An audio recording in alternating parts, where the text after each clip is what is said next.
नमस्कार साथियों, कंटिन्यू करते हैं अपन सब्जेक्ट ओबीजी का प्रैक्टिकल पोर्शन जो डिस्कस कर रहे थे अपन प्रीवियस लेक्चर्स में, उनके आगे।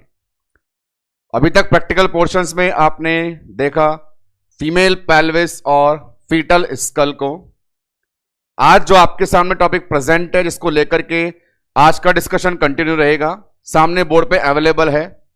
फीटस इन यूट्रो, एक प्रेग्नेंट फीमेल की यूटेराइन कैविटी में फीटस जो सरवाइव करता है, उसे लेकर कितने तरीके से प्रेजेंटेशन दिया जाता है। यहां शामिल होंगी बहुत सारी छोटी छोटी टर्मिनोलॉजी। कई बार होता है एग्जाम प्रिपरेशन में अपन बहुत सॉलिड तैयार होते हैं, खुद को करते हैं बड़े बड़े कंटेंट के साथ में, पर वहां पे बहुत सारी स्मॉल स्मॉल टर्मिनोलॉजीज को भी माइंड में रखना जरूरी होता है। ऐसे ही कई सारे टर्म्स से रूबरू होंगे अपन इस टॉपिक में। और एक बहुत इंपॉर्टेंट टॉपिक पोजीशनिंग, और उस पोजीशनिंग से बनने वाले फीटल हार्ट साउंड वाले क्वेश्चंस, ये सब अपने को आज इस फीटस इन यूट्रो के पैकेज में कंप्लीटली मिलेंगे। शुरुआत करते हैं हर लेक्चर की तरह इस लेक्चर को भी कुछ स्पेशल एमसीक्यूज की प्रैक्टिस के साथ में, जिसके बाद टॉपिक को पूरा डील किया जाएगा। आइए देखें किस प्रकार के क्वेश्चंस यहां पे आपके प्रैक्टिस के लिए प्रेजेंट होने वाले हैं, one by one. First question देखें सामने की तरफ।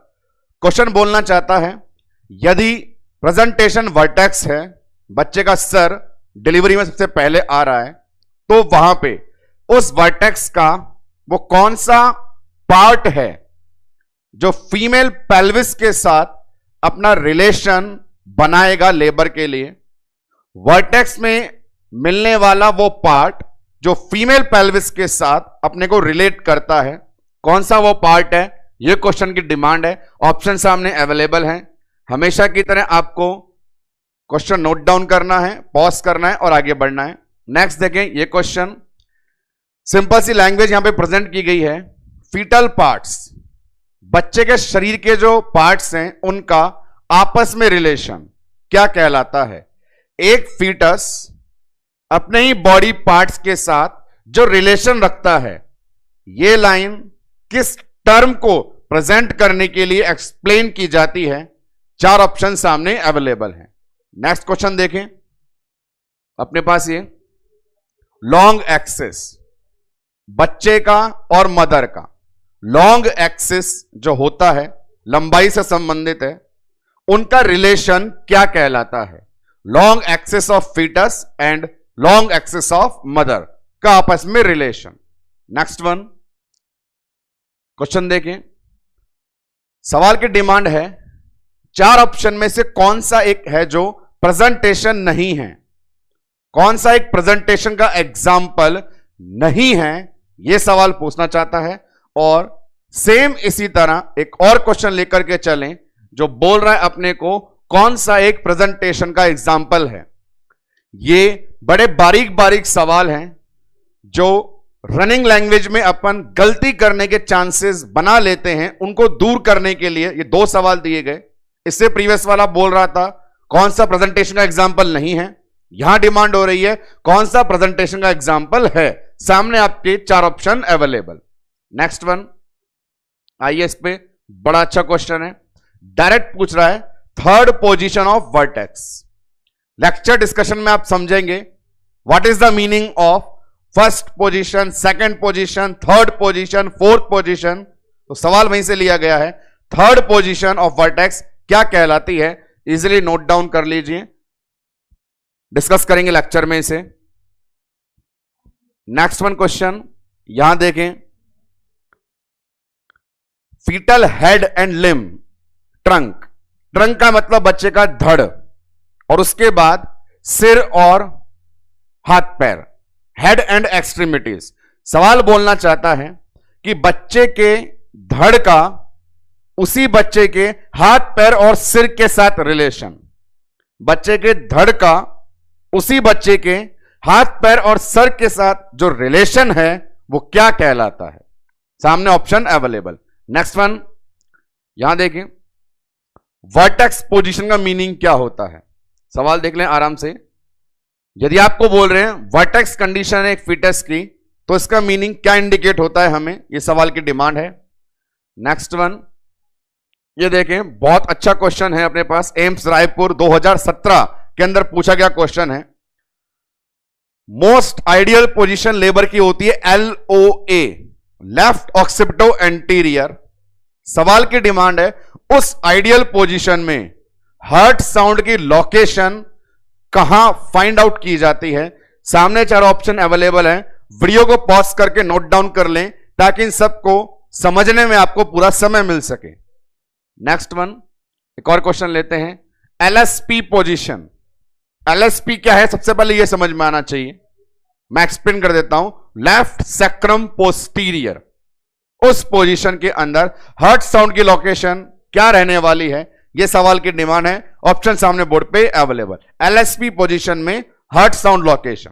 नेक्स्ट वन,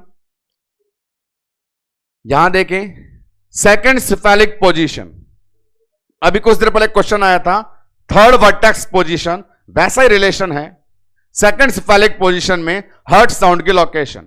तो जैसा मैंने कहा था कि मेरे इस टॉपिक से टर्मिनोलॉजी के अलावा एक बहुत विशेष समाचार आपको मिलने वाले हैं जिसमें शामिल होगा पोजीशन और हार्ट साउंड लोकेशन। तो आप देखेंगे भी प्रैक्टिस सेशन के अंदर लास्ट में जो 3 क्वेश्चन बैक टू बैक आपको मिले वो सारे हार्ट साउंड से रिलेटेड थे। तो आते हैं अपन अपने इस लेक्चर वाले थ्योरेटिकल पोर्शन पे, जिसको अंडरस्टैंड करके इन सभी एमसीक्यूज का इजीली आंसर हम देने में कैपेबल हो पाएंगे। चलते हैं, बढ़ते हैं आगे फीटस इन यूट्रो वाले पोर्शन को लेके।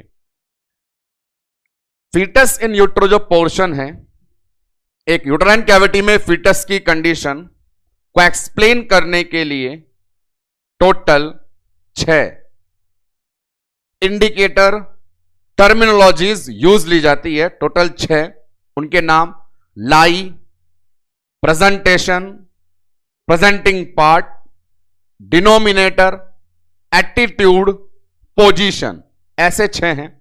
1 बाय 1 देखते हैं अपन इन सभी के अंदर छिपे हुए सवालों के राज को।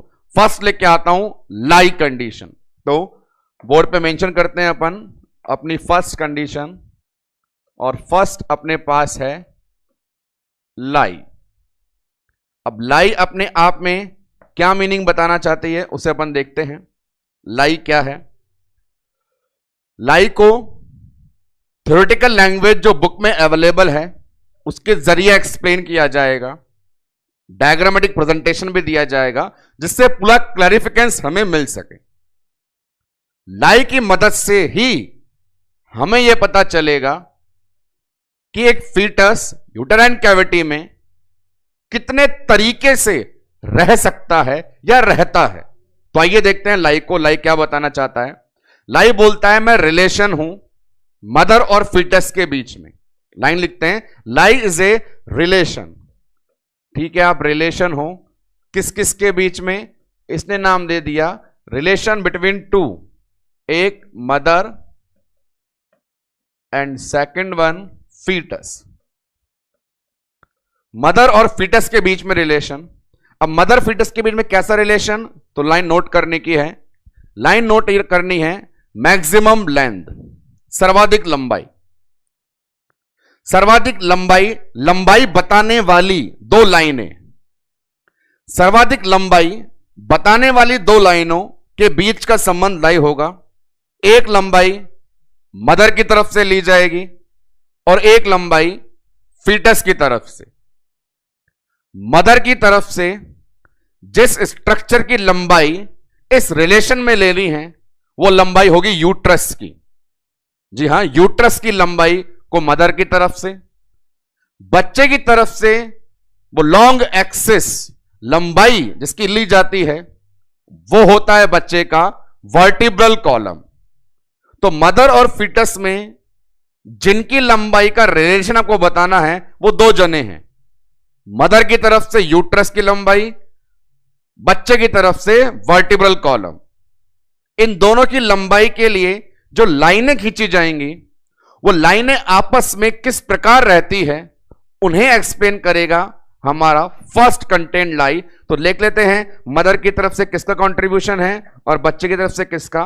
तो मदर की तरफ से जो लंबाई लेनी है हमें वो यूट्रस की, और फीटस की तरफ से जो लेनी है वो वर्टिब्रल कॉलम की।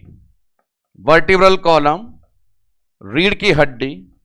करना क्या होगा, किसी भी डायग्रामेटिक प्रेजेंटेशन में जो हमारे सामने आए उस डायग्रामेटिक प्रेजेंटेशन में आप दो लाइनें खींचेंगे। एक लाइन खींचेंगे यूट्रस की लंबाई को लेके, जहां यह पता होना चाहिए यूट्रस की लंबाई कहां से कहां तक होती है। तो यूट्रस की लंबाई लोअर सेगमेंट सर्विक्स से अपर सेगमेंट फंडस तक होती है। तो एक लाइन तो यूट्रस की लंबाई की खींचेंगे और एक लाइन बच्चे की वर्टिब्रल कॉलम वाली खींचेंगे।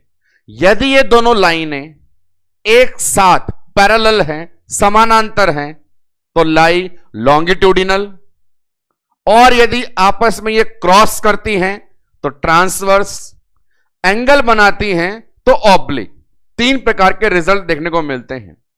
तो बहुत ज्यादा अपने को माइंड में प्रिपरेशन रखनी है कि सामने आने वाले किसी भी डायग्रामेटिक प्रेजेंटेशन को एक बार में देखकर घबराना नहीं है, जाकर सरल तरीके से वहां पर दो लाइनें खींचनी है। पहली लाइन खींचनी है यूट्रस की लंबाई को लेकर, दूसरी लाइन खींचनी है बच्चे की रीढ़ की हड्डी को लेकर के। वो दोनों लाइनें आपस में कैसी होंगी, लाई का रिलेशन आता रहेगा। तो lie is a relation between mother and foetus, the long axis of maternal uterus and the long axis of foetal vertebral column. क्या रिजल्ट आते हैं प्रेजेंटेशन से देखें आप लोग। यहां आते हैं अपन इस प्रेजेंटेशन में, गौर फरमाइएगा। सामने की तरफ एग्जाम्पल है, एक एक एग्जाम्पल में मैं दो दो लाइनें खींच के बताता हूं आपको, गौर करना। फर्स्ट डायग्राम में आए तो अपन लाइन ड्रॉ करते हैं। फर्स्ट डायग्राम में सबसे पहले यूट्रस की लंबाई देख लें। यूट्रस की लंबाई के लिए ये लोअर पोर्शन सर्विक्स, ये अपर पोर्शन फंडस। तो यूट्रस की लंबाई इस प्रकार से, ये लाइन मैंने ड्रॉ कर दी। अब लाइन ड्रॉ करता हूं फीटल वर्टिब्रल कॉलम के लिए। तो बच्चे की रीढ़ की हड्डी भी देख लें, ये बच्चा इस प्रकार लाइन में है, तो ये रहा बच्चे का वर्टिब्रल कॉलम। तो ये दोनों लाइनें ऐसी, ये दोनों लाइनें ना आपस में क्रॉस कर रही है ना अपने में एंगल बना रही है, तो लाई है लॉन्गिट्यूडिनल। लॉन्गिट्यूडिनल हमेशा रहेगी जब तक दोनों लाइनें आपस में क्रॉस ना करे या एंगल ना बनाए। यदि दोनों लाइनों ने आपस में एंगल नहीं बनाया, यदि दोनों लाइनों ने आपस में क्रॉस नहीं किया, तो लाई लॉन्गिट्यूडिनल रहने वाली है। नेक्स्ट वन पे आते हैं अपन। तो अगले डायग्राम में फोकस करें। यहां यूट्रस की लंबाई देखें, यूट्रस को डाइवर्ट कर दिया गया, टेढ़ा कर दिया गया। तो अपर सेगमेंट यूट्रस का ये रहा और लोअर सेगमेंट यूट्रस का ये रहा, और अपर से लोअर सेगमेंट को मिलाने वाली लाइन यूट्रस की लंबाई। और इसी डायग्राम में देखें बच्चे की रीढ़ की हड्डी, तो ये रहा फीटस, ये रही वर्टिब्रल कॉलम, ये रही लाइन। अभी भी अपन देखेंगे इन दोनों लाइन ने आपस में ना क्रॉस किया ना एंगल बनाया। तो ऐसा नहीं हुआ, तो ये प्रेजेंटेशन भी लाई किसे बताएगा, लॉन्गिट्यूडिनल को। First one case. नेक्स्ट आते हैं अपन इस वाले डायग्राम पे, यूट्रस की लंबाई देखते हैं। तो यूट्रस की लंबाई के लिए वही लोअर सेगमेंट और अपर सेगमेंट के लिए लाइन ड्रॉ कर दी, तो ये हो गया यूट्रस की लंबाई। नेक्स्ट वन, अब की बार फीटस वर्टिब्रल कॉलम देखें तो वो ये पैटर्न बना रही है, और ये पैटर्न बना रही है मतलब आपस में ये एंगल बना रही है। जब भी एंगल बना दे तो लाइट चेंज हो गई है, और एंगल वाली लाई को बोलते हैं ऑब्लिक लाई, जैसा कि प्रेजेंटेशन में अवेलेबल भी है ये ऑब्लिक लाई। लास्ट वन डायग्राम पे फोकस करें तो फिर एक बार यूटेराइन लंबाई देखते हैं। यूट्रस की लंबाई हमेशा अपर सेगमेंट से लोअर सेगमेंट, ये रेड लाइन हमेशा यूट्रस के लिए। बच्चे का वर्टिब्रल कॉलम देखना चाहें तो जिस प्रकार डायग्राम में फीटस है वो लाइन अपन ये ड्रॉ करते हैं। यहां पे ना तो दोनों लाइनें साथ में हैं ना ही एंगल बना है, यहां पर दोनों लाइनों ने आपस में क्रॉस किया है, क्रॉस का सिग्नल बना दिया है। ये लाई है ट्रांसवर्स। तो हमारे पास लाई को एक्सप्लेन करने के लिए इस डायग्रामेटिक प्रेजेंटेशन से बेहतरीन और का ऑप्शन अवेलेबल नहीं हो सकता। जहां यह सिखा दिया जाए कि आपको सामने वाले डायग्राम में दो लाइनें खींच के बताया जा रहा है, एक लाइन रेड मार्कर से, एक लाइन ब्लैक मार्कर से। रेड लाइन यूटेराइन के लिए, ब्लैक लाइन फीटस के लिए। रेड लाइन जो होगी वो यूट्रस में अपर से लोअर सेगमेंट के लिए और black line foetal vertebral column के लिए। ये दोनों लाइनें यदि हमेशा साथ रहें, क्रॉस नहीं करें, एंगल नहीं बनाएं, तो लाई लॉन्गिट्यूडिनल, क्रॉस करें ट्रांसवर्स, एंगल बनाएं ऑब्लिक, तो रिजल्ट ये मिलता है कि फर्स्ट जो इंडिकेटर है फीटस इन यूट्रो में लाई वाला, वो हमें 3 रिजल्ट देके जाता है। आपसे पूछे भी कि लाई कितने प्रकार की होती है, जवाब देने हैं 3 जो सामने दिखाए गए, लॉन्गिट्यूडिनल, ट्रांसवर्स, ऑब्लिक। चलते हैं थ्योरेटिकल पोर्शन में कि अब इस लाइट के अंदर और भी हमारे पास कुछ एमसीक्यू है क्या, तो जी हां बिल्कुल है। क्या बताएगा देखें, ये रिलेशन समझ में आ गया। एग्जाम्पल मैंने बता दिए कि एग्जाम्पल अपने पास बोलने के लिए लाई कितनी आ गई, 3 प्रकार की लाई आ गई। वो 3 लाई कौन कौन सी है, तो जवाब दे दिया अपन ने ये वाले। यदि दोनों साथ साथ चलती हैं तो लाई हमेशा लॉन्गिट्यूडिनल, यदि क्रॉस करती हैं तो ट्रांसवर्स, और एंगल बनाती हैं तो ऑब्लिक। ये 3 लाई हो गई। अब यहां पे एक रोचक बात, वो इंटरेस्टिंग बात यह है, ऑब्लिक लाई जो होती है उसे कहा जाता है अनस्टेबल लाई। अनस्टेबल शब्द का अपने आप में क्या मतलब है, जो स्टेबल नहीं है, वेरिएबल है, चेंज होता रहता है। ऑब्लिक लाई में जब भी बच्चा अपने आप को अरेंज करता है तो वो थोड़े समय के लिए, क्योंकि वो अनस्टेबल है, तुरंत वो बच्चा या तो लॉन्गिट्यूडिनल या ट्रांसवर्स में कन्वर्ट हो जाता है। मतलब ऑब्लिक देखने को नहीं मिलती है ज्यादा, डायग्राम में मिल गया अलग बात है। तो ऑब्लिक के नाम के आगे यदि आप लिख दें कि आप अनस्टेबल हो, तो हमें देखने के लिए सिर्फ कितनी लाई बचेगी, 2, एक लॉन्गिट्यूडिनल और एक ट्रांसवर्स। लाई होती कितनी है, 3, उनमें से अनस्टेबल कौन सी है, ऑब्लिक। तो हमें देखने में सिर्फ कौन सी मिलेगी, 2, कौन कौन सी, लॉन्गिट्यूडिनल और ट्रांसवर्स। अब इनके अंदर भी इसके नाम के आगे आप लगा दें नॉर्मल। तो इतने सारे सवालों के साथ ये फर्स्ट इंडिकेटर अपने आप को एक्सप्लेन कर रहा है। पहला इंडिकेटर है लाई। लाई रिलेशन है 2 लंबाइयों का। वो लंबाई किस किस की होती है, एक लंबाई मदर के यूट्रस की, दूसरी लंबाई बच्चे की रीढ़ की हड्डी की। उसके उदाहरण कितने हैं, 3 हैं, लॉन्गिट्यूडिनल, ट्रांसवर्स, ऑब्लिक। लाई होती कितनी है, 3, दिखती कितनी है, 2। कौन सी ज्यादा नहीं दिखती है, ऑब्लिक। क्यों नहीं दिखती है, अनस्टेबल है। जो दिखती हैं उनमें नॉर्मल कौन है, लॉन्गिट्यूडिनल। और फिर इसी बेस पे अपन बोल सकते हैं कि एक फीटस यूटेराइन कैविटी में कितने तरीके से रह सकता है। तो वो तरीके कितने रह सकता है, तो देखें वो 3 तरीके से रह सकता है। जैसे एक बार बोल दें बच्चे के बटक्स ऊपर और हेड नीचे, एक बार बोल दें हेड ऊपर और बटक्स नीचे, एक बार कह दें एक तरफ बटक और एक तरफ हेड। इस वाले के अंदर लाई लॉन्गिट्यूडिनल है, यहां भी लाई लॉन्गिट्यूडिनल है, और यहां पर लाई ट्रांसवर्स है। कौन सी मैंने बताया था नहीं मिलेगी देखने को, ऑब्लिक। तो यदि ऑब्लिक छोड़ भी दें तो एक बच्चा यूट्रस में 3 प्रकार से रह सकता है, या तो सिर नीचे बटक्स ऊपर, या बटक्स नीचे सर ऊपर, या एक तरफ सर एक तरफ बटक। 3 प्रकार से वो रह सकता है। आगे बढ़ते हैं, अपने पास 6 नाम हैं, एक क्लियर किया है अगले नाम पे। अगला नाम है प्रेजेंटेशन। लेके चलता हूं मैं आपको उस पे, वहां से सिली मिस्टेक होने की गुंजाइश रहती है, आपको नहीं करनी है। इसीलिए ये देखें, अपने पास लाई के बाद जो नेक्स्ट टर्म अवेलेबल होने वाली है फीटस की तरफ से, वो नाम सामने बोर्ड पर अवेलेबल है, प्रेजेंटेशन। प्रेजेंटेशन की टर्म में क्या यूज आएगा, तो गौर करते हैं। यूटेराइन कैविटी में, प्रेगनेंसी में काफी सारी स्ट्रक्चर्स होती हैं। प्लासेंटा होता है, अम्बिलिकल कॉर्ड होता है, और फीटस होता है। 9 महीने के बाद इन सबको डिलीवर होके बाहर निकलना होता है, और डिलीवर होने के लिए हर एक स्ट्रक्चर को लोअर सेगमेंट में आना पड़ता है, क्योंकि बाहर जाने का रास्ता नीचे की तरफ होता है।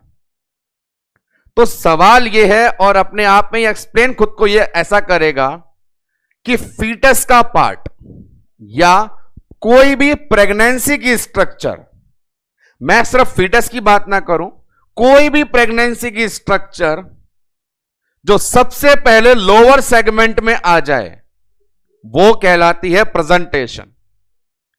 प्रेगनेंसी की कोई भी स्ट्रक्चर जो सबसे पहले यूट्रस के लोअर सेगमेंट में आ जाए वो कहलाता है बच्चे का प्रेजेंटेशन। देखिए कैसे, तो सीन देखें अपन, तो मैं कहता हूं यूटेराइन कैविटी, ये बनाई अपन ने यूटेराइन कैविटी, और कैविटी में दिखाता हूं स्ट्रक्चर। एक नाम बोल दिया अपन ने प्लासेंटा, ये ऊपर की तरफ, एक नाम बोल दिया अम्बिलिकल कॉर्ड, ये इस प्रकार से, एक नाम बोल दिया अपन ने फीटस, ये इस प्रकार से, और यहां पे अपन ने बता दिया रास्ता, ये है रास्ता सर्विक्स वाला जो कहलाता है लोअर सेगमेंट। तो इन सब स्ट्रक्चर में से जो भी पहले लोअर सेगमेंट में आएगा वो हमारा प्रेजेंटेशन कहलाएगा।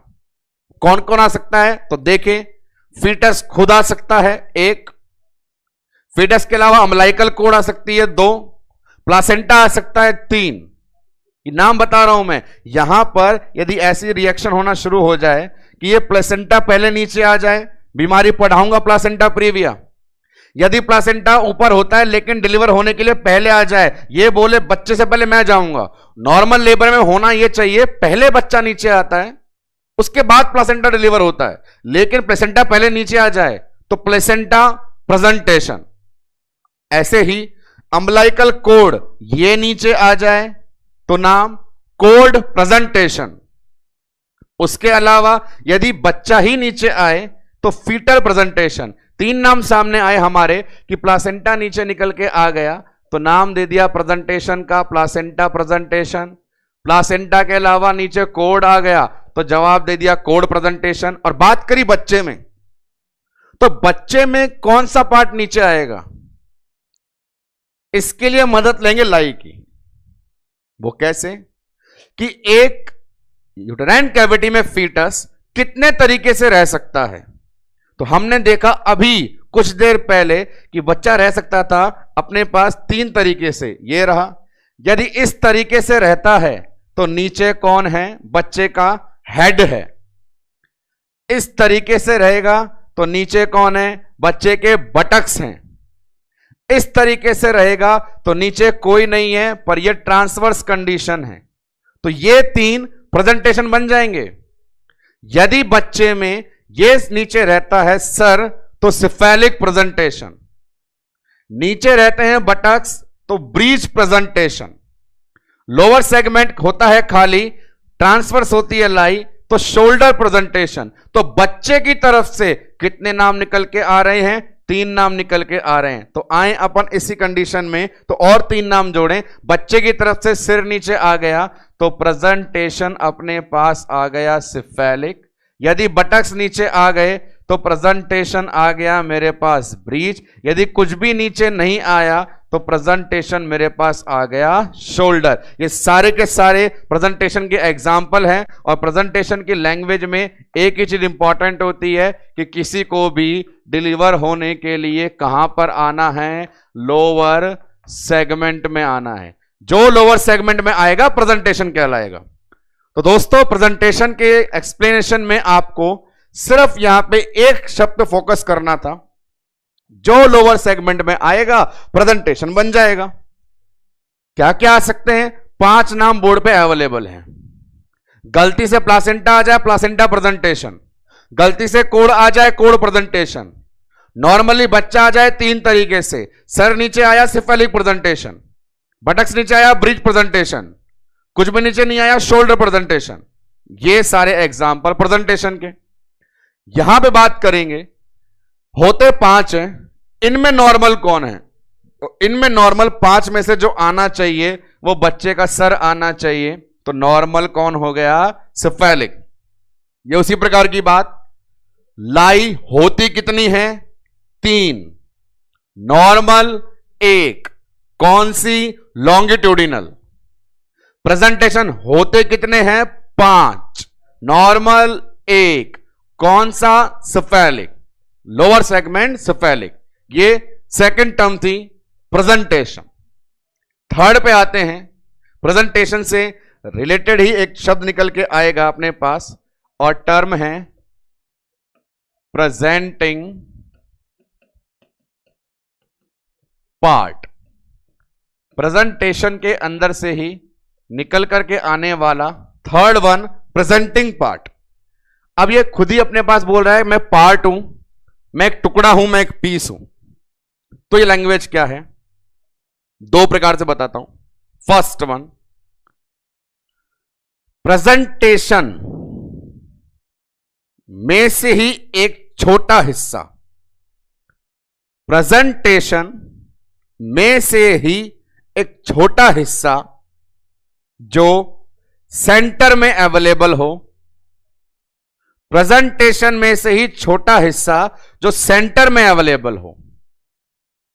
प्रेजेंटेशन एक्सप्लेन करना है तो अपन अपर सेगमेंट में है या लोअर में? लोअर सेगमेंट में। और लोअर सेगमेंट जो यूट्रस का है उसके सेंटर में कौन है? सर्विक्स है।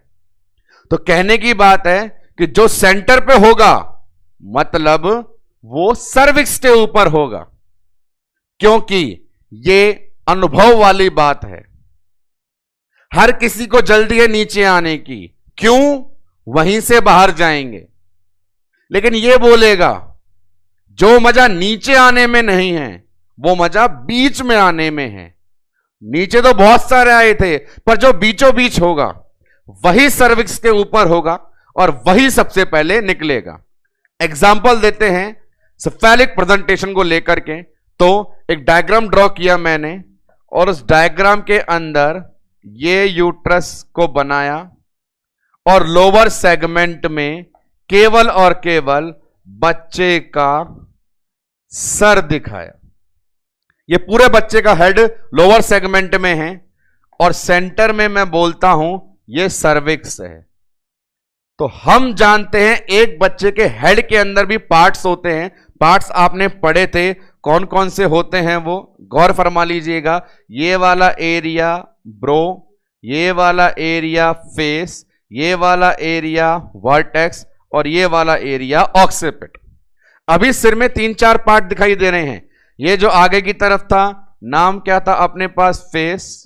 जो फ्रंटल वाला एरिया था वो नाम अपने पास है ब्रो, और जो सेंटर वाला एरिया है वो नाम वर्टेक्स, और लास्ट वाला एरिया ऑक्सीपिट। आपको पढ़ा रखा है मैंने कि इस प्रकार से पोर्शन होते हैं। डायग्राम को देखिए और कहीं नजर मत डालिए कि पूरा सर नीचे है, लेकिन सेंटर में कौन है? क्या सेंटर में ब्रो है, फेस है, ऑक्सीपिट है? नहीं, सेंटर में कौन है? वर्टेक्स। तो प्रेजेंटेशन में से ही निकल के आता है प्रेजेंटिंग पार्ट। प्रेजेंटेशन में से ही निकल के आएगा प्रेजेंटिंग पार्ट। जो नीचे आता है प्रेजेंटेशन, जो बीच में आता है प्रेजेंटिंग पार्ट। बीच में मतलब किसके ऊपर? सर्विक्स के ऊपर। तो ये अपने पास थर्ड टर्म। यहां एग्जांपल लेकर के चलें, क्योंकि मैंने बताया ऑक्सीपिट दिखता नहीं है, तो अपने पास 3 नाम बने कि क्या क्या हो सकते हैं। Example bro, example face, example vertex. और यहां भी अपन देखें कि इनमें भी नॉर्मली कौन सा होना चाहिए।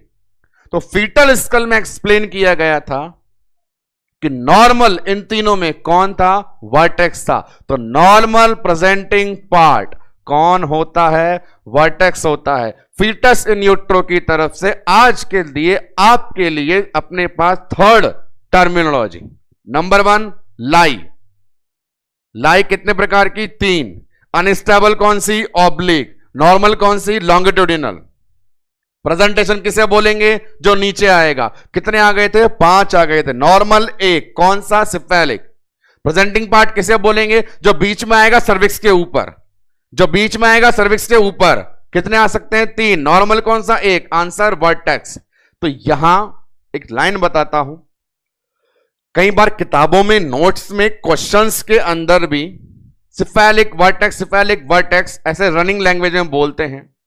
बता रहे सिफेलिक प्रेजेंटेशन है और उसका एक टुकड़ा वर्टेक्स प्रेजेंटिंग पार्ट है।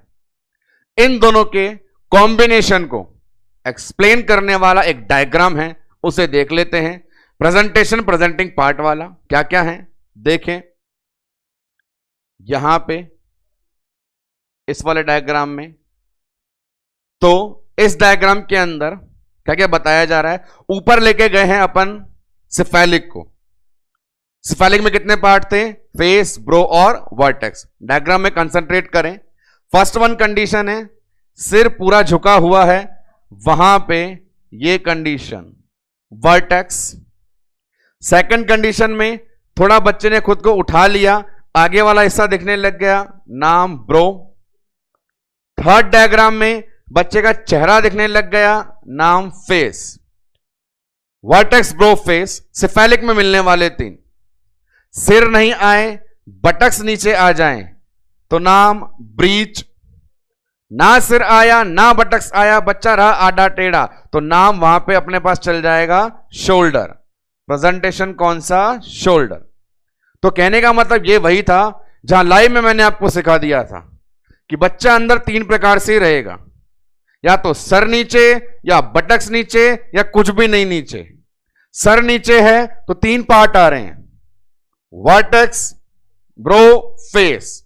बटक्स है तो नाम ब्रीच, और दोनों नहीं है तो नाम शोल्डर। तो ये मदद करेंगे अपनी प्रेजेंटेशन प्रेजेंटिंग पार्ट जैसी टर्म्स को एक्सप्लेन करने में।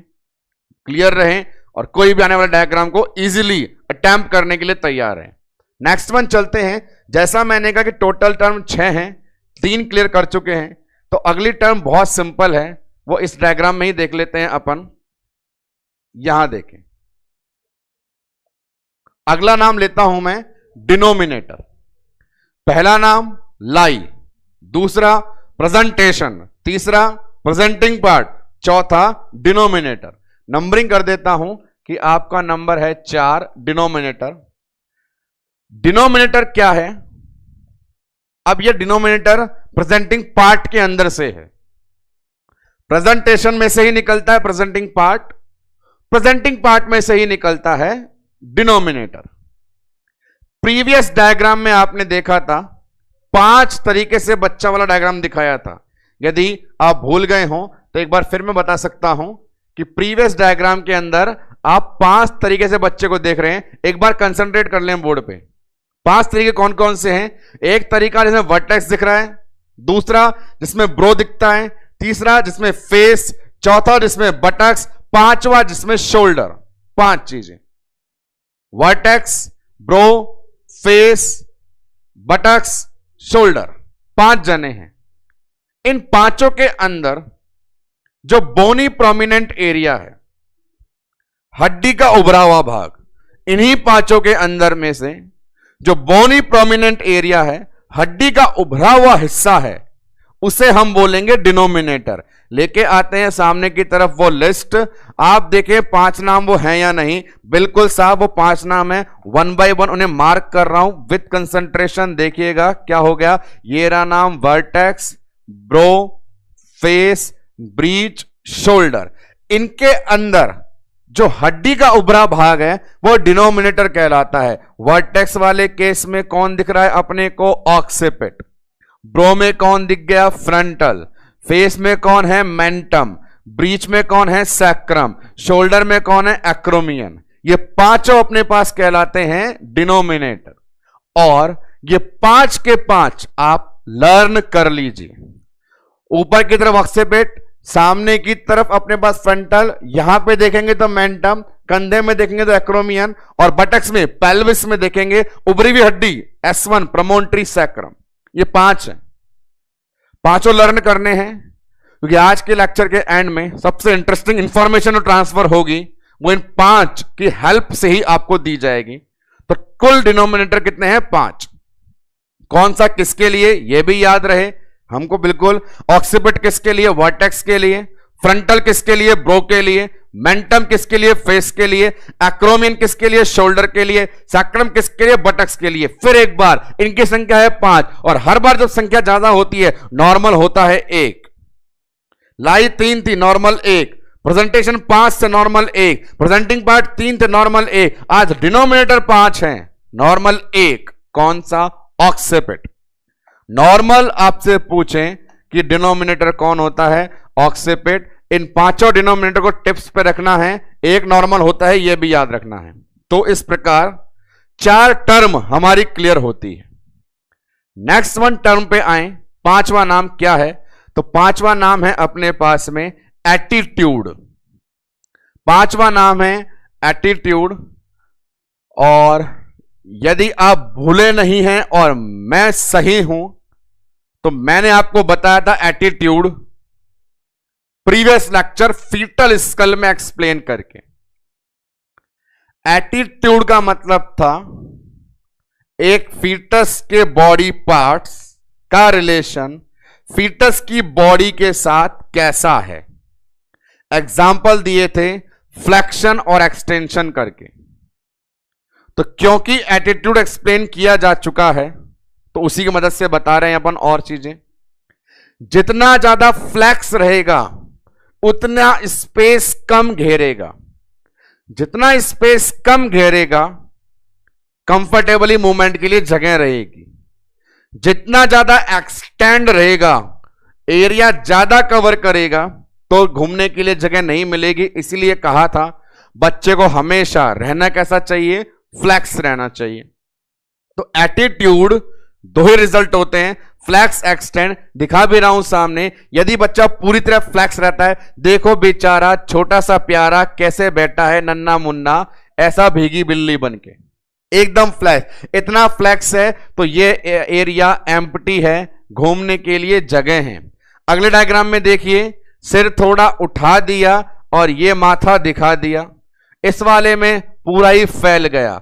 तो बात ये चल रही है, एटीट्यूड के अंदर अपने पास प्रिंसिपली दो ही होते हैं, या तो कंप्लीट फ्लेक्शन या कंप्लीट एक्सटेंशन, और नॉर्मली और क्या होना चाहिए? फ्लेक्शन। हर टर्मिनोलॉजी में अपन नॉर्मल शब्द को जरूर इंट्रोड्यूस कर रहे हैं। तो एटीट्यूड 2 पर नॉर्मल 1, कौन सा? फ्लेक्शन। एटीट्यूड के लिए एक इंटरेस्टिंग स्टेटमेंट और है, जैसे एग्जामिनर सिंपल स्टेटमेंट पूछेगा, 1 लाइनर, आपको तुरंत जवाब देने होंगे। Normal lie longitudinal, normal presentation cephalic, normal presenting part vertex, normal denominator occiput. लेकिन जैसे वो एटीट्यूड पे आएगा, नॉर्मल की जगह यूनिवर्सल बोलेगा। यूनिवर्सल एटीट्यूड क्या होता है? तो आंसर देना है फ्लेक्शन। यूनिवर्सल का मीनिंग होता है भले ही आपका प्रेजेंटेशन बिगड़ जाए, मतलब सिफेलिक की बजाय ब्रीच या शोल्डर आ जाए, भले ही आपका प्रेजेंटेशन बिगड़ जाए, सिफेलिक की बजाय ब्रीच और शोल्डर आ जाए, पर वहां भी एटीट्यूड नहीं बदलेगा, बच्चा फ्लेक्स में ही रहेगा। इसीलिए एटीट्यूड को बोलते हैं यूनिवर्सल। तो टोटल 6 टर्मिनोलॉजी में से आपको 5 बता दी गई। ये 5 भी अपने आप में बहुत सारे सवाल लेकर के आती है। छठी आपको पढ़ानी है, छठी पे मुझे पहुंचना है, पर वो छठी इतनी इंटरेस्टिंग है, कई बार समझ में आ जाए तो वारे न्यारे, नहीं तो छठी का दूध याद दिला के जाती है। इसलिए उस तक पहुंचने से पहले पिछले 5 के हम एकदम क्लियर हैं, एक बार क्विक रिवीजन कर लें। तो नंबर 1 अपने पास कौन अवेलेबल था? लाई। लाई में रिलेशन था 2 लंबाइयों का। 2 लंबाइयां किस किस की थी? मदर के यूट्रस की और बच्चे के वर्टिब्रा की। लाई होती कितनी थी? 3। दिखती कितनी थी? 2। कौन सी अनस्टेबल? ऑब्लिक। कौन सी नॉर्मल? लॉन्गिट्यूडिनल। प्रेजेंटेशन किसे बोलते थे? जो नीचे आता था। कितने आते थे? 5 आते थे। नॉर्मल कौन सा? सिफेलिक। प्रेजेंटिंग पार्ट किसे बोला? जो बीच में सर्विक्स के ऊपर होता था। कितने नाम थे? 3। नॉर्मल कौन सा? वर्टेक्स। डिनोमिनेटर किसे बोला? बोनी प्रोमिनेंट एरिया। डिनोमिनेटर हड्डी का उभरा हुआ हिस्सा। कितने हैं? 5। पांचों याद रखो। कौन कौन से? Occiput, frontal, mentum, sacrum, acromion. Normal कौन सा? ऑक्सिपिट। एटीट्यूड कितने? 2। Flexion, extension. यूनिवर्सल कौन सा? फ्लेक्शन। इन जानकारी के साथ हम अब आते हैं last and most important term, position. देखते हैं यह पोजीशन क्यों इतनी इंपॉर्टेंट हमारे लिए लगातार हो रही है या होने वाली है। तो अपन आ जाते हैं अपने पार्ट पोजीशन पे। मोस्ट इंटरेस्टिंग है, क्या चीज लेनी है वो देखें। तो अपने पास ये रही टर्म, नंबर है 6, नाम दिया पोजीशन। बड़े गौर से सुनना, इसके अंदर अपने पास बहुत सारी इंपॉर्टेंट चीजें हैं। तो पोजीशन भी हमारे लिए आसान हो जाएगी जब ही अपने बारे में बताएगी कि मेरे को समझना है। तो 2 जनों को पहले याद कर लो। क्या? Position is the relation between, position is the relation between pelvic brim and denominator. Pelvic brim and denominator. सामने लिखने से पहले एक बार याद कर लो। Pelvic brim, pelvis, pelvic brim. कहा था मैंने, जब भी पेल्विक ब्रिम बोलूं आपके दिमाग में सामने वो गोला घूमना चाहिए, वो सर्किल। जिस सर्किल में ऊपर नीचे, दाएं बाएं, ऊपर पीछे, नीचे आगे नाम गिनाए थे। याद आ जाएगा तो गेम चुटकी का रह जाएगा। तो पोजीशन बोल रही है मैं रिलेशन हूं 2 के बीच में। एक है पेल्विस की ब्रिम और दूसरा है बच्चे का डिनोमिनेटर। इन दोनों के बारे में छात्र छात्राओं को यदि है ज्ञान तभी कर पाएंगे वो मेरी पोजीशन का सम्मान, यदि इन 2 के बारे में पूरी जानकारी है। तो ब्रिम और डिनोमिनेटर, तो डिनोमिनेटर तो 2 सेकंड पहले ही पढ़े हैं दोस्तों, याद कर लो। 5 होते हैं, occiput, frontal, mentum, acromion, sacrum. 5। Brim एक बार रिवाइव करवा दूं तो ब्रिम क्या होती थी? ब्रिम का मतलब गोला, इतना बड़ा होता था। उसमें पॉइंट कितने थे? 8 पॉइंट थे। एकदम पीछे, एकदम आगे, इधर भी, यहां पर भी अवेलेबल, यहां आगे और यहां आगे, यहां पीछे और यहां पीछे। ये ब्रिम होती थी। इन सब के नाम होते थे। ये सैक्रम है, ये सैक्रोइलियक जॉइंट है, ये इलियोपेक्टिनियल लाइन है, इलियोपेक्टिनियल एमिनेंस है, प्यूबिस है, एमिनेंस है, लाइन है, जॉइंट है। ये सारे नाम आपको लर्न करवा दिए गए हैं पेल्विस में। इन सबको पोजीशन भी दी गई थी कि शरीर में देख लें, पेल्विस को सम्मान करते हुए शरीर में भी देख लें। तो बीच में जो लाइन ड्रॉ करता था मैं, वो लाइन ट्रांसवर्स होती थी इस प्रकार से। इस लाइन के आगे एंटीरियर, लाइन के पीछे पोस्टीरियर, एकदम आगे डायरेक्ट एंटीरियर, एकदम पीछे डायरेक्ट पोस्टीरियर। तो नाम लिख सकते थे, एकदम आगे डायरेक्ट एंटीरियर, एकदम पीछे डायरेक्ट पोस्टीरियर। अब ये चीज कौन सी थी दोनों वाली? ये अपने पास ट्रांसवर्स थी। आगे बढ़े तो आगे वाले नाम क्या आएंगे? ये वाला सेगमेंट लेफ्ट, ये वाला सेगमेंट राइट। तो यहां बोलेंगे राइट आगे एंटीरियर, लेफ्ट आगे एंटीरियर। इसी प्रकार पीछे चले जाओ, राइट पीछे पोस्टीरियर, लेफ्ट पीछे पोस्टीरियर। यहां पे राइट आर पार ट्रांसवर्स, लेफ्ट आर पार ट्रांसवर्स। तो यहां पे ब्रिम को सामने मैंने प्रेजेंट किया। पोजीशन ने कहा है कि मैं आसानी से सभी को याद हो जाऊंगी यदि मैं बताऊं कि मैं रिलेशन हूं ब्रिम और डिनोमिनेटर का। तो हमने ब्रिम सामने बना दी। सामने जो ब्रिम बनाई है पेल्विस में भी बनाई थी, जो नाम लिखे होंगे फुल फॉर्म है, आर और एल इंडिकेट करते हैं राइट और लेफ्ट को, बाकी से इंडिकेट कर रहे हैं एंटीरियर पोस्टीरियर ट्रांसवर्स को। किस जगह कौन है ये हमें पता भी है। डायरेक्ट एंटीरियर पे प्यूबिस होती है, लेफ्ट एंटीरियर पे इलियोपेक्टिनियल एमिनेंस, लेफ्ट ट्रांसवर्स पे इलियोपेक्टिनियल लाइन, लेफ्ट पोस्टीरियर पे सैक्रोइलियक जॉइंट, डायरेक्ट पोस्टीरियर पे सैक्रम। ये ब्रिम है। और पोजीशन ने कहा कि मैं ब्रिम और डिनोमिनेटर का रिलेशन हूं, तो जितने भी नाम आपको सामने दिख रहे हैं हर किसी में डिनोमिनेटर घुसाएंगे तो पोजीशन बन जाएगी। कैसे? तो सुने। नंबर 1, डिनोमिनेटर कितने अपने पास? 5।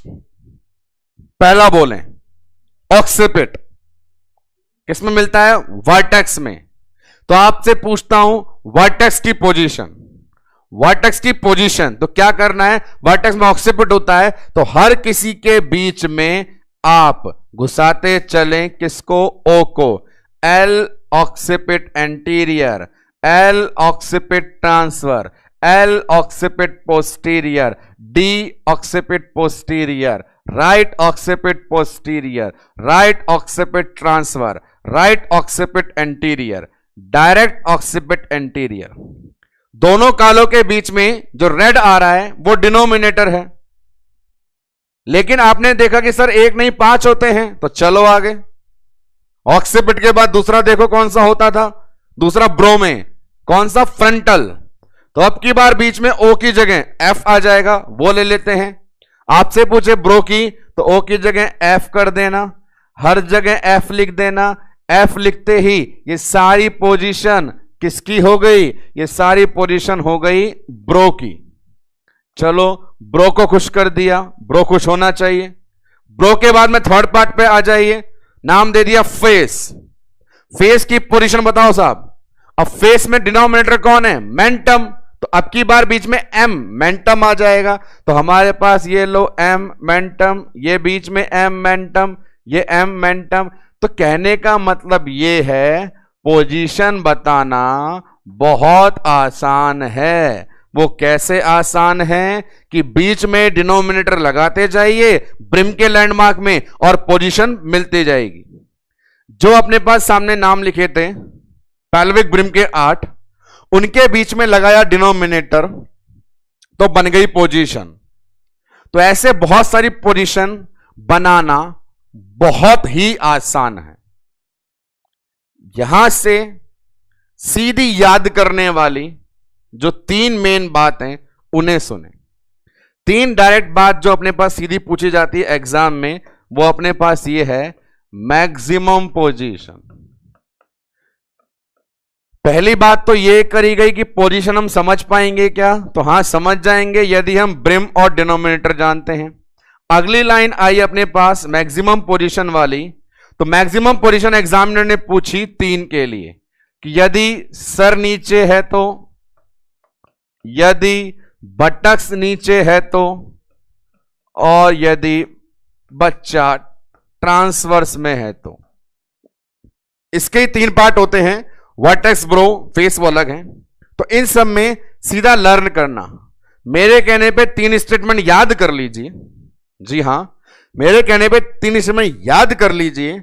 उन सभी को मैं जब हम ब्रीच प्रेजेंटेशन पढ़ेंगे, शोल्डर प्रेजेंटेशन पढ़ेंगे, तो सेपरेटली उन्हें और एक्सप्लेन करेंगे। फिलहाल ये कि आपने देखा टोटल पोजीशंस कितनी हो सकती है, तो वो 8 हैं। 1 2 3 4 5 6 7 8 8 हैं। तो यहां पे पूछते हैं किसमें कितनी, तो जो फर्स्ट अपने पास सिफेलिक है उसमें टोटल पोजीशन या मैक्सिमम पोजीशन होती है 8।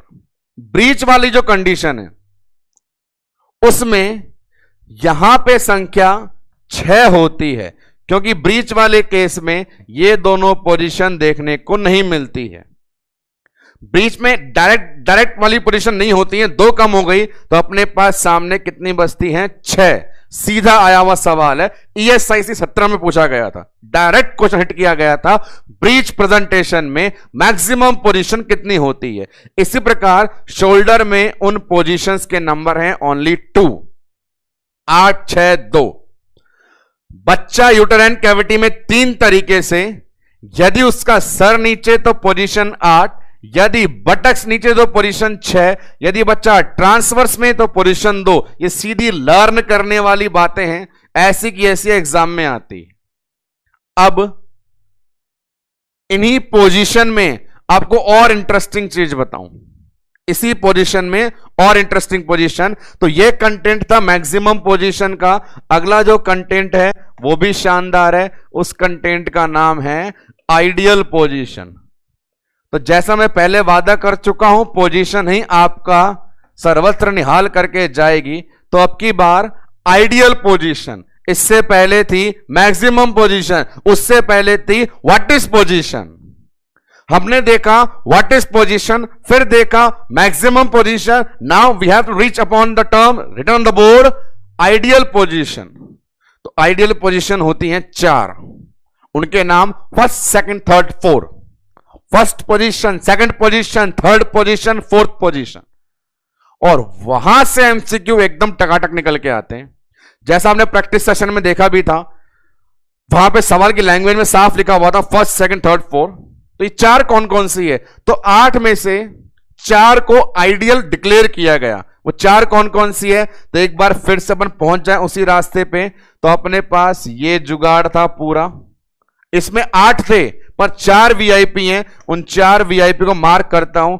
ये है अपने पास फर्स्ट, ये अपने पास सेकंड, ये अपने पास थर्ड और ये अपने पास फोर्थ। मैं सामने बोर्ड पर 8 का नाम नहीं लिख रहा हूं, मैं सामने बोर्ड पे 8 का नाम नहीं लिख रहा हूं, क्योंकि उनमें से अपन डिस्कस आइडियल कर रहे हैं। जो 4 होती हैं, ये 4 अपने पास लिखी हुई है। आइडियल पोजीशन के टोटल नंबर हैं 4। उन्हें दिए भी जाए नाम तो देख लेते हैं। इसे बोल दो आप फर्स्ट आए हो, बधाई हो, पार्टी दे दो। आप सेकंड आए हो, कोई बात नहीं, फर्स्ट रनर अप है, फिर पार्टी दे दो। आप थर्ड आए हो, आपके जो बच्चे वो करो। आप फोर्थ आए हो, मैं नहीं जानता क्या करने वाले हैं। First, second, third, fourth.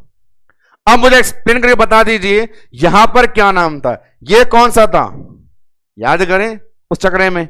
यहां पे कौन था?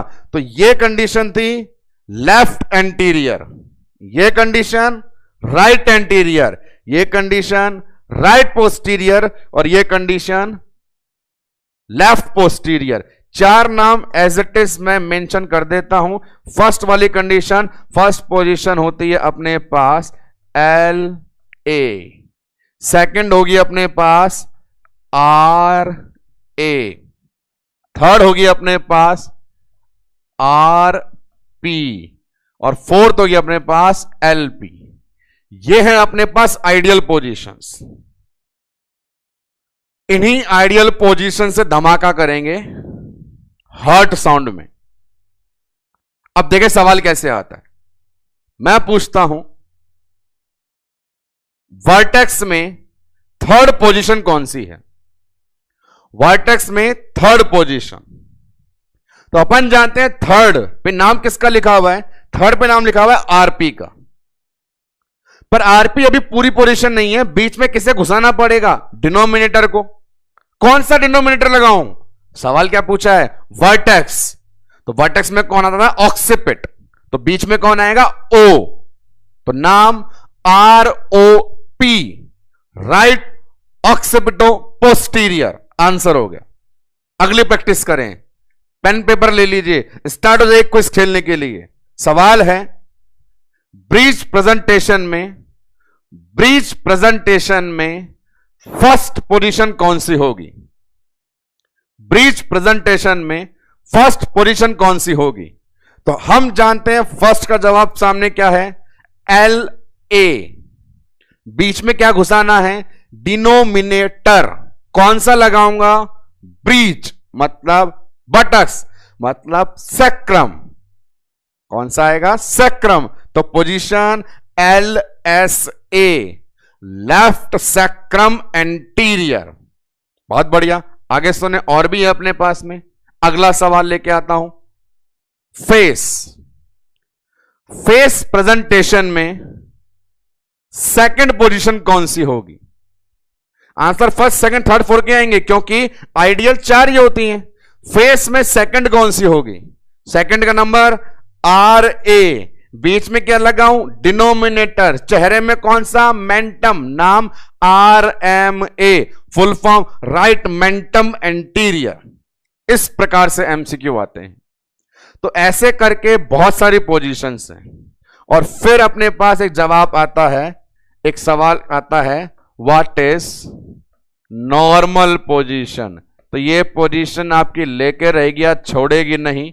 नॉर्मल पोजीशन अपन क्या डिस्कस कर रहे हैं? सबसे पहले पढ़ा व्हाट इज पोजीशन, फिर पढ़ा मैक्सिमम पोजीशन, फिर पढ़ा आइडियल पोजीशन, अब क्या लिखा हुआ है? Normal position. तो नॉर्मल तो भैया एक ही होता है, normal lie, longitudinal, normal presentation cephalic, normal presenting part vertex, normal attitude flexion, normal denominator occiput, normal position. The answer will be LOA, left occipital anterior is the normal position of fetus in utero। तो fetus in utero के अंदर यहां तक पहुंचते ही अपन 6 term को clarify कर पाते हैं। और अब यहां पे इसी पोजीशन से मैं आपको हार्ट साउंड के बारे में एक्सप्लेनेशन देता हूं। तो हार्ट साउंड को लेकर के सामने बोर्ड पे हेडिंग आई FHS, फीटल हार्ट साउंड। तो गौर फरमाइएगा फीटल हार्ट साउंड के लिए क्या क्या बातें हैं। सबसे सिंपल एक सवाल बना कि FHS की लोकेशन कौन से प्रेजेंटेशन में कहां होगी। तो मैंने बताया गर्भ में बच्चा कितने प्रकार से रहता है? 3 प्रकार से। उन तीनों को बेधड़क धुआंधार तरीके से बना दें। एक कंडीशन के लिए ये वाला यूट्रस, सेकंड के लिए ये वाला यूट्रस, थर्ड के लिए ये वाला यूट्रस। सेंटर में अपन ड्रॉ कर दें अम्बलाइकस, ये रही अम्बलाइकस, ये रही अम्बलाइकस, ये रही अम्बलाइकस। गर्भ में बच्चा 3 तरीके से। पहले बच्चे को लिटाना शुरू करें तो पहला बच्चा बटक्स ऊपर और खोपड़िया नीचे, खोपड़िया ऊपर और बटक्स नीचे, बटक्स एक तरफ और खोपड़ी एक तरफ।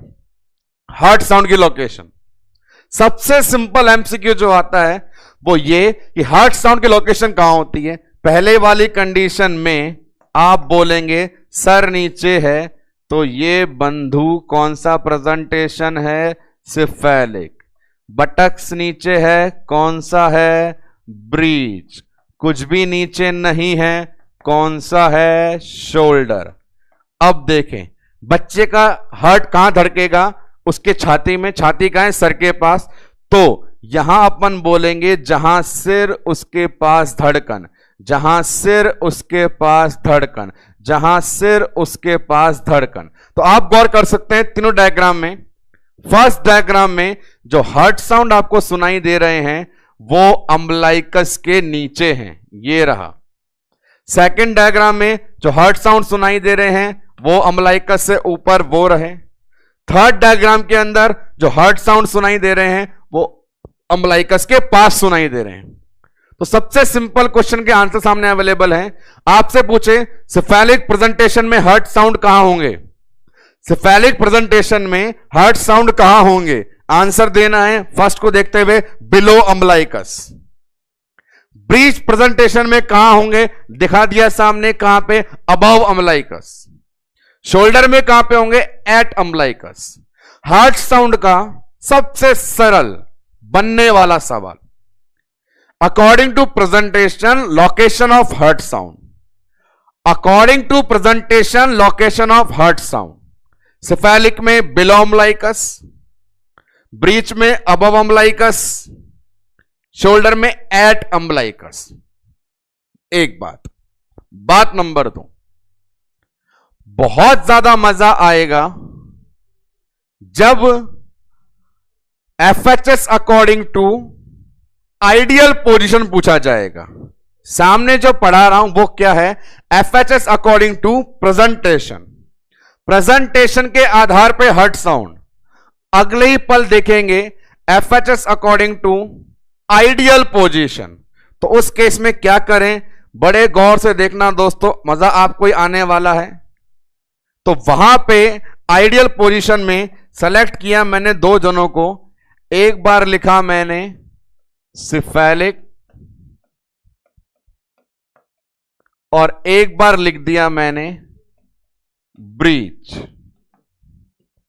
और ये रही यूटेराइन कैविटी और ये रही यूटेराइन कैविटी। आपको सामने दिखाना है अम्बलाइकस, अम्बलाइकस, और फिर करना है आइडियल पोजीशन का डिक्लेरेशन। आइडियल पोजीशन का हमको पता है आइडियल पोजीशन 4 है। उनको याद कैसे करते हैं? जहां भी पूछे वहां लगा दो 1 2 3 4 करना। कैसे? 1 2 3 4। हाँ, मौके चेहरे पे देख लो, चेहरे पे करो 1 2 3 4। जहां मर्जी है वहां 1 2 3 4 लगाना है, उस सर्किल को फिट करना है।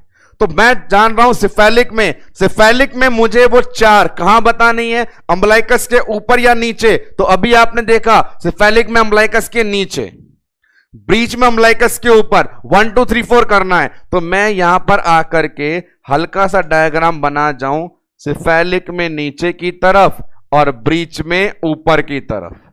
ये ब्रिम बनाई है 4 के लिए। और 1 2 3 4 करना तो कैसे करना होता है? याद रखिए ना दोस्तों, यहां पे करना है 1 2 3 4, 1 2 3 4। यहां पे सर्किल नीचे क्यों है? यहां पे सर्किल ऊपर क्यों है? जवाब यदि खोपड़िया में है तो आपका यहां पर भी बड़ी आसानी से निस्तारण हो जाएगा। यहां नीचे क्यों है? सिफेलिक में हर्ट साउंड अम्बलाइकस के नीचे। यहां ऊपर क्यों है? ब्रीच में हर्ट साउंड अम्बलाइकस के ऊपर। 1 2 3 4 करना है। सिफेलिक मान के चलें, सिफेलिक में नॉर्मल कौन होता है? ऑक्सीपिड। इनके नाम दो। इस भैया का नाम क्या था? इसका नाम LA RP LP LA RP LP। Position पूरा बोलें। सिफेलिक नॉर्मल माने तो वहां पे जाएगा वर्टेक्स, और डिनोमिनेटर कौन सा होता है? ऑक्सीपिड। डिनोमिनेटर ऑक्सीपिड। तो यहां पे LOA ROA ROP LOP।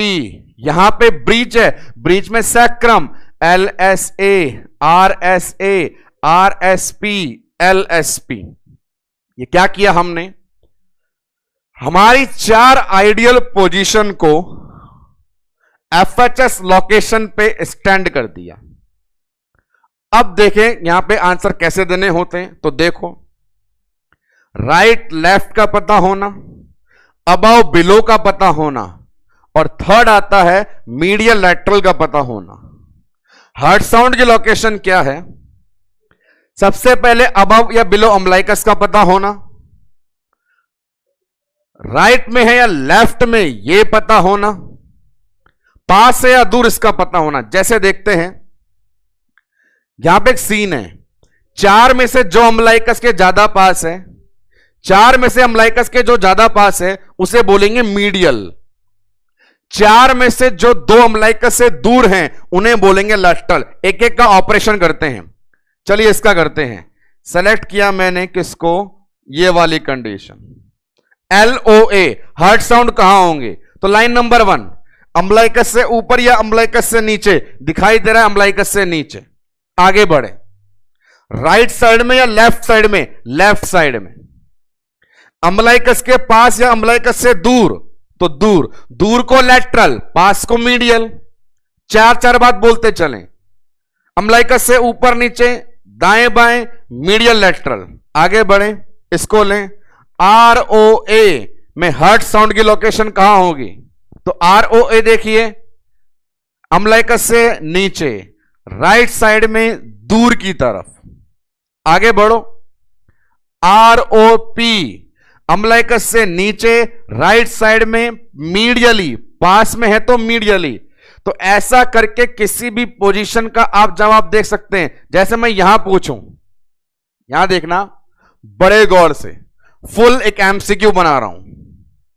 Breach की थर्ड पोजीशन में हर्ट साउंड की लोकेशन, पूरी प्रैक्टिस करोगे तो इजीली लर्न हो जाएगा। ब्रीच की थर्ड पोजीशन में हर्ट साउंड की लोकेशन, तो ब्रीच की थर्ड कहां पर है? ब्रीच में थर्ड ये रही 1 2 3। अब हर्ट साउंड देख लो, अबव या बिलो तो अबव अम्लाइकस, राइट या लेफ्ट तो राइट साइड में, पास या दूर तो देखो ये अम्लाइकस के पास और ये अम्लाइकस से दूर। दूर है तो जवाब लैटरली। तो इस प्रकार से आंसर देने होते हैं हमें एग्जाम में आने वाले MCQs के, पोजीशन और हर्ट साउंड की लोकेशंस के अकॉर्डिंग। बड़ा आसान हो जाता है यदि हमें ये सारी चीजें बैक टू बैक समझ में आती है पोजीशंस को लेकर के। लास्ट की 2 लाइनें और सुनते जाइए, वो क्या होती है, हर्ट साउंड से ही संबंधित है। तो हर्ट साउंड से संबंधित 2 चीजें आपको बता दूं तो FHS से बनने वाले 2 डायरेक्ट MCQ हैं। एक MCQ की लाइन है मैक्सिमम इंटेंसिटी, सबसे जोरदार आवाजें किसके अंदर। दूसरा MCQ अपने पास यहां पे एक और बनता है कि FHS के लिए अपन जो स्टैथोस्कोप है वो कहां प्लेस करते हैं। तो इन दोनों के जवाब लीजिए। मीनिंग क्या है? First MCQ, maximum intensity breach में, सिफेलिक में या शोल्डर में। आंसर जाता है ब्रीच, क्योंकि ब्रीच वाली कंडीशन में हार्ट साउंड थे अम्लाइकस से ऊपर। ऊपर का मतलब है बड़ी सारी एब्डोमिनल कैविटी, तो जितनी बड़ी जगह आवाज गूंजेगी ज्यादा, तो मैक्सिमम इंटेंसिटी आपको मिलती है ब्रीच केस के अंदर।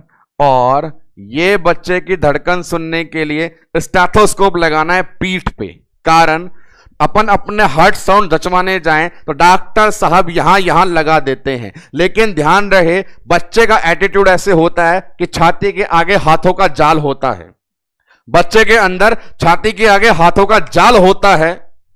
तो साउंड कहां से सुनते हैं? बच्चे की बैक से सुनते हैं। सारी चीजें पोजीशन के बारे में क्यों ना एक बार सिर्फ और सिर्फ पोजीशन को लेकर के आपको एक्सप्लेनेशन दिया जाए। तो आइए 1 बाय 1 कंसंट्रेशन से। नंबर 1 पोजीशन, ये बोलेगी मैं रिलेशन हूं 2 का, किस किस का? ब्रिम और डिनोमिनेटर का। तो अपन किसको बनाएंगे? दोनों को। हमने बनाई ब्रिम। यहां बोर्ड पे ये जो काले काले हैं ये ब्रिम है और जो लाल है डिनोमिनेटर है। अपन जानते हैं ब्रिम में 8 पॉइंट होते हैं, 8 के नाम दे दिए। बीच में यदि डिनोमिनेटर घुसा देंगे तो पोजीशन बन जाएगी। सवाल आया 3 लाइनें याद करने वाला, 3 लाइनें याद करने वाला। सिफेलिक प्रेजेंटेशन में पोजीशन 8, ब्रीच में 6, शोल्डर में 2। फिर अपने पास सवाल आया आइडियल पोजीशन का, नंबर 4, बड़ी इंपॉर्टेंट है। 1 2 3 4 करना है, 1 2 3 4 ये लर्न करना है। इसके बाद अपन आए इस कंडीशन पे, नॉर्मल कौन सी? आंसर है LOA। फाइनल बढ़ते हैं अपन, हार्ट साउंड की सिंपल सी थिंग, कौन से प्रेजेंटेशन में कहां? सिफेलिक में नीचे, ब्रीच में ऊपर, शोल्डर में अम्लाइकस पे। आगे बढ़े तो अपन ने देखा अलग अलग लोकेशन के अकॉर्डिंग, तो जहां पूछे वहां पे गोला बना दो। वो नीचे है तो सिफेलिक, ऊपर है तो ब्रीच। ऐसे करके अपन फीटस इन यूट्रो वाले लेक्चर को एंडिंग की तरफ लेके जाते हैं, जहां आपको देखने को मिला कि कैसे इतनी सारी 6 टर्म्स में काफी नॉलेजेबल थिंग्स निकल के आ रही थी। प्रैक्टिस MCQ सेशन से ही क्लैरिफिकेशन मिल पाएगा अपने को कि हमने जो पढ़ा उन सब का आंसर किस प्रकार से अवेलेबल है। बड़े ध्यान से एक एक MCQ को देखते जाइएगा और बढ़ते जाइएगा। आते नंबर 1 पे। क्या पूछ रहा था सवाल ये पूछना चाहता था, वर्टेक्स प्रेजेंटेशन के अंदर पेल्विक ब्रिम में कौन सा पार्ट पोजीशन बताता है।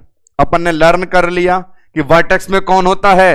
ऑक्सिपिट होता है। तो यहां दिए गए ऑप्शन के अंदर से आंसर जाएगा ऑक्सिपिट, वो है D। नेक्स्ट देखें, बड़ा इंटरेस्टिंग चीज, बच्चे के पार्ट का शरीर के साथ में संबंध। मैंने बताया यदि शरीर के हाथ पैरों को सिकोड़ के रखता है तो, या फैला के रखता है तो क्या चीज कहलाती थी? वो एटीट्यूड कहलाती थी। आंसर क्या होगा? C, attitude of the foetus. Next one देखें इस क्वेश्चन को अपन, ये आ गया लॉन्ग एक्सिस। लॉन्ग एक्सिस सबसे पहली परिभाषा, दो लंबी लंबी लाइनें, एक मम्मी की एक बेटे की, दोनों की लाइनें, क्या चीज है? वो लाई होता है। नेक्स्ट वन देखें, यहां पे आ जाएं, अच्छा सवाल है, कौन सा प्रेजेंटेशन का उदाहरण नहीं है? तो यहां देखें, सिफेलिक कोड ब्रीच वर्टेक्स।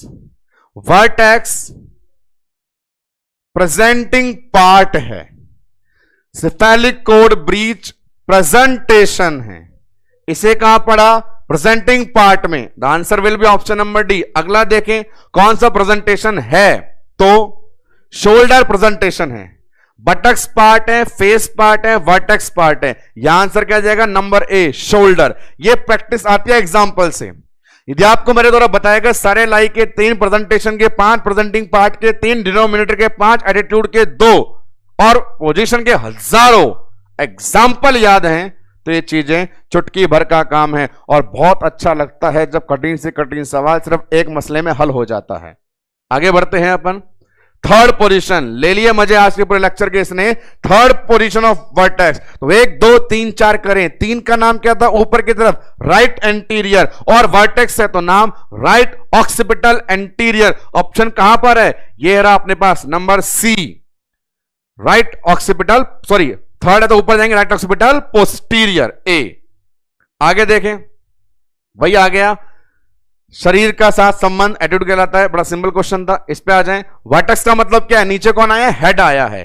तो इधर देखें, हेड फंडस पे है? नहीं, नीचे की तरफ है, पेल्विस की तरफ। Answer C, head toward mother pelvis. बच्चे का सर नीचे है, जो नीचे है वो प्रेजेंटेशन है। नेक्स्ट वन, इस क्वेश्चन पे आए, ये देखो अच्छा सवाल है। हार्ट साउंड लोकेशन LOA में, तो LOA में लोकेशन FHS वाली के अकॉर्डिंग याद कर लो। LOA मतलब, इसको एक्सप्लेन कर देता हूं मैं थोड़ा सा। देखें, LOA पूछना चाहता है, यहां मैंने सर्किल बनाया, इस सर्किल में ये वाली कंडीशन LOA है और ये अम्बलाइकस है। तो अम्बलाइकस से नीचे है, बिल्कुल सही है। अम्बलाइकस से नीचे बिल्कुल सही है। क्या एकदम नीचे सेंटर में है या साइड में है? तो अपने शरीर पर भी देख सकते हैं इस लोकेशन को। अम्बलाइकस के नीचे, एकदम नीचे नहीं, साइड में जा रहे हैं। साइड में जा रहे हैं मतलब वो जगह कौन सी होती है? वो जगह देखी जाती है यहां पे, ये देखो, middle of the spino umbilical line. Spino मतलब अपन जब पढ़ते हैं पेल्विस के अंदर फर्स्ट बोन कौन सी? इलियम। इलियम का बड़ा सारा स्पाइन। हम हमारे इलेक स्पाइन को देखें। इलेक स्पाइन कहां पर है? जहां पे पैंट पहन रखी है, बेल्ट लगा रखी है। वो इलेक स्पाइन आगे है या पीछे है? साइड में। वो साइड में है। आगे प्यूबिस है, पीछे सैक्रम है, साइड में कौन है? इलियम। अब वो इलियम हमारी अम्बलाइकस के ऊपर है या नीचे है? नीचे। तो अम्बलाइकस के नीचे और साइड में जाते हैं तो इलियम से टकराते हैं, और इसीलिए इसका आंसर सिंपल सा बिलो अम्बलाइकस ना होकर के ये वाला अपना चलेगा। सिंपल आंसर बिलो अम्बलाइकस है, लेकिन LOA पर्टिकुलर पूछा है तो नीचे आइए और साइड में जाइए। नीचे आएंगे अम्बलाइकस में, साइड में जाएंगे इलियम के। The answer will be option number C. Next one MCQ, यहां देखें, अच्छा है। LSP पोजीशन, LSP, S मतलब सैक्रम, सैक्रम मतलब ब्रीच, ब्रीच मतलब अम्बलाइकस के ऊपर या नीचे? आंसर ऊपर। अब बोला LP, LP मतलब कौन सी पोजीशन? चौथी पोजीशन। LARP LP, चौथी पोजीशन, ऊपर ही ऊपर। तो ऊपर की तरफ लेफ्ट साइड में अम्बलाइकस से दूर लैटरली। ऑप्शन देखते हैं आंसर क्या होगा। तो ऑप्शन अपने पास चलेगा B, above umbilicus laterally. Above umbilicus इसीलिए क्योंकि ब्रीच है, लैटरल इसीलिए क्योंकि अम्बलाइकस से दूर है। लास्ट वन क्वेश्चन देख लेते हैं। यहां देखें, second cephalic position. Second cephalic कौन सी होती है? ROA। ROA और यहां अपन को बता दिया गया आर कहां पर थी, अम्बलाइकस से नीचे थी, राइट साइड में दूर की तरफ। आंसर यहां देखें अपने पास होगा below umbilicus laterally, answer will be A. तो आज के लेक्चर में प्रैक्टिकल पॉइंट ऑफ व्यू से जिसको लेकर डिस्कस किया गया वो था फीटस इन यूट्रो। 6 टर्म, सबका अपना मीनिंग, सबके अपने एग्जाम्पल, सबके अंदर नॉर्मल, और बहुत एक्सप्लेनेशन दिया गया। Positions, maximum positions, ideal positions, normal positions, position से लिंक किए गए हार्ट साउंड और उनकी लोकेशन। रिवाइज करना, पढ़ाई करना और खुद को तैयार रखना कि किसी भी टिपिकल और atypical MCQ related to this content हमसे आसानी से सॉल्व हो जाए। कल की सुबह एक और प्रैक्टिकल इंफॉर्मेशन वाले कंटेंट के साथ शुरू होगी। तब तक के लिए बने रहिए, डटे रहिए, संघर्ष करते रहिए। धन्यवाद।